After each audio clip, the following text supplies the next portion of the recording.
Hey there, welcome back to High Infidelity, the best channel for cheating stories. Like and subscribe to channel for more spicy stories. Now, let's get into today's story video. Me, 30 male, with my wife, 27 female of 5 years. She has a date tomorrow night, and she doesn't know I know everything. So, once I get home from work, I sit down in front of the television. My wife's laptop is on the desk in front of me, and I'm too lazy to walk to the bedroom and fetch mine, so I take hers.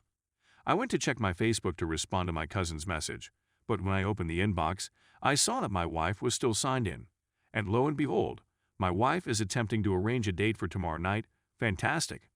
This soldier, let's call him Stan, is 32 years old and grew up in the same town as she did, but I believe they just had a passing acquaintance.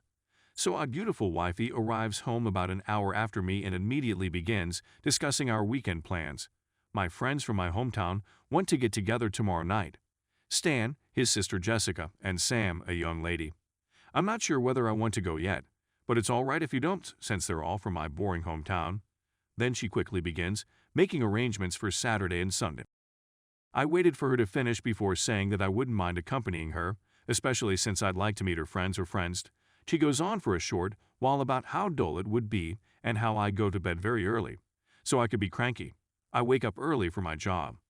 I keep insisting that I would love to travel, but she changes the subject since she is pretty certain she will not go.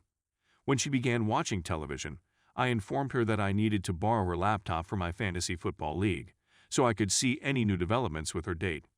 Then his message arrives, and she swaps phone numbers, casually only a few feet away from me. She used the FB app on her phone, and I couldn't see the screen, but I could see everything on her PC. Now, I don't want to approach her directly since she'll come up with some nonsense explanation. I'm curious to see what excuse she'll come up with tomorrow, so she can go outside and leave me at home. But it's eating me from the inside, and I can't sleep right now. Our marriage isn't perfect. We've been through some difficult times lately, and our life isn't what it used to be. I adore her, but I don't want to deal with a cheater. She cheated on me, also with a soldier, 4 months into the relationship when we first began dating, not yet married, and I forgave her, but I vowed to myself that this would be the last opportunity. We don't have children, which makes the situation simpler, and we both have solid salaries, so alimony would be low. Is there anybody who can advise me on how to tackle this? Should I face her tomorrow morning, or should I wait until the date arrives? So I'm just going to publish her short dialogue, artistically tweet, so that someone can perhaps tell me that I'm insane and reading much too much into it. Is it just me, or is she drooling all over him? I feel like my skull is about to burst from rage, and now I have to sleep next to her. While I was typing, he texted her to contact him if she became bored at work. Nice, honey. I hope you have a wonderful day tomorrow. Ashley. Stan. How are you doing, pal? It's great to hear you're doing well. Stan. Thank you very much, Ashley. How are you? It's great to hear from you. What's the latest? Ashley. Oh, nothing new here. I just relocated from our former state to our new city. It's lovely to be back home, close to the family. What are your current whereabouts? I must confess that your life fascinates me. I really hope everything is going well for you. Do you travel frequently? Stan. I travel often and reside in her and his hometown. For the time being, I am working as a private security guard in another city. I also teach weapons and law enforcement/military. I'm just trying to keep myself occupied. I'm thinking of rejoining the army. It's wonderful to hear from you. What are you up to now? Ashley. That's wonderful. I'm sure you're in great demand right now. I'm sure you've relished getting to put your abilities to work on the home front. I've always regretted not pursuing a career in the military and instead settling for becoming her profession. It's a regular corporate job, but I stand out since I'm not weird. That makes me a rock star. As a result, the corporate ladder is shorter for me. I've moved 5 times in 6 years, so I'm still a nomad. But I like it that way. Travel, especially a lot of it, is energizing for me. You have to see some intriguing sights, my buddy. Probably not for the reasons you intended, but I recall you as a very worldly presence. You could fit in anywhere. I'm sure you've heard it before, but the way you've served our nation is really commendable.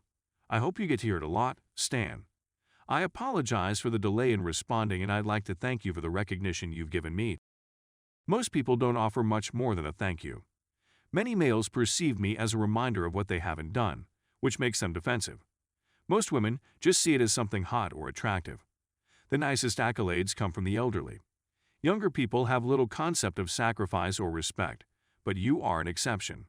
You're incredibly interesting, and it seems like you see through and understand people. That, I suppose, is why you are successful. It demonstrates your intellect. Ashley. Haha, now it's my chance to apologize for my. That's probably the highest praise I've ever received, so thank you. I can't understand how awful life may be for a soldier, but I know that if you don't do what you need to do regardless of the public shame, countless other people will perish. That's what the news doesn't show in their video, and what the general public doesn't understand. What you people do is the most selfless thing on the planet, and I can't think of a more respectable yet tougher life to live. I'll always be envious of your ability to live with such passion and purpose. There are a very small number of individuals that deal with that suffering, and I hope that if you ever want to speak to someone or need someone to say thank you again, please keep my information in mind.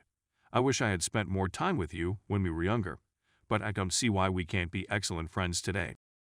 Stan. Thank you so much, Ashley. You were usually a happy person with a wide grin, and of course, you were quite attractive. Today, smile and have a wonderful day. When this concert is over, I'll be in our new city to visit my brother, and maybe we can meet for some drinks and shoot the together, Ashley. You have no idea how much it would please me. You best tell me, because I'll take it personally. You look after yourself, Stan. I will certainly notify you. Take care of yourself, and I'll see you soon. My brother resides in half an hour's distance. Where do you live? Ashley. I am now located in a particular area of our city. It is located across the river from downtown, about 30 minutes away from his brother's house. Everything in our city takes roughly a half hour, I've discovered, Stan. That is quite accurate. Are there any nice bars up that way? I enjoy the particular neighborhood. Ashley. Yes, I'm very near to specific location. But I'm attempting to learn about the local dive bars. The more local, the better. Stan. I may know of a couple you'd enjoy. I normally go to the bar a block away from my brother's houses so that I can walk there and back without having to drive. Certain locations also feature a few nice spots. Ashley. I've heard that specific location is fantastic. So as for the moral of the tale, I'll leave that to you to decide. Stan. I enjoy any style of pub or dive, but I'm not into the club scene. What kind of people do you hang out with up there?